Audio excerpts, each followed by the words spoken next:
the Minnesota Senate passed a gun package that would block people from buying certain high-powered guns and high-capacity magazines. It is a move pushed by Annunciation parents following the August shooting at their kids' church. Esme Murphy is at the Capitol with a reaction from some of those parents. Esme?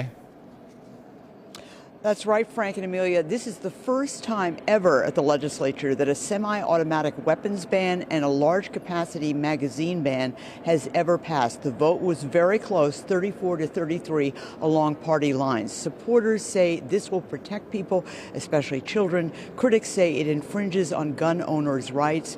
This is how one father who lost his 11-year-old daughter in the Annunciation shooting responded to that.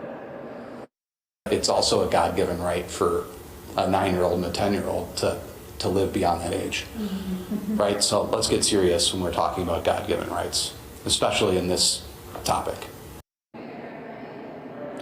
That was Mike Moisky. He is the dad of Harper Moisky, the 11-year-old girl that was one of 2 children shot and killed, along with more than 20 that were wounded that terrible day last August. Other Annunciation parents clapped in the gallery after an hours-long debate and a dramatic vote. The debate has been emotional for lawmakers. I've been dealing with this my whole life, seeing this as a child, as a student, and now I'm a parent. And I still have those same worries for my son. How do you have that conversation with your kid? It's not the way the world should be, but it's the reality that we live in. In the gallery, Annunciation families like Mike Moisky and Jackie Flavin, the parents of 11-year-old Harper Moisky, who was killed in the Annunciation shooting. Supporters stress those who own semi-automatic weapons would be grandfathered in, but would have to register their weapons with the state. No, we are not taking anybody's weapons away.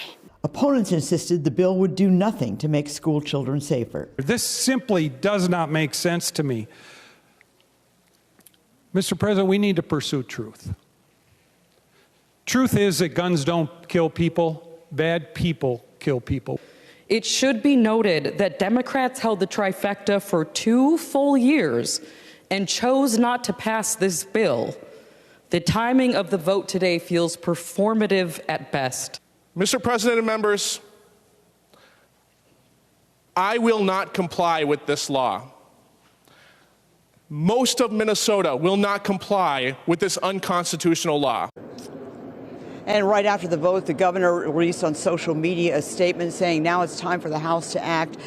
As I said, there is very little chance. There is nothing scheduled in the House. There are only 2 weeks left in the legislative session.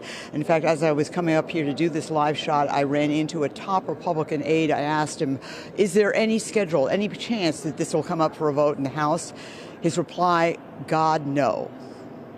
All right, Esme, thank you for the update.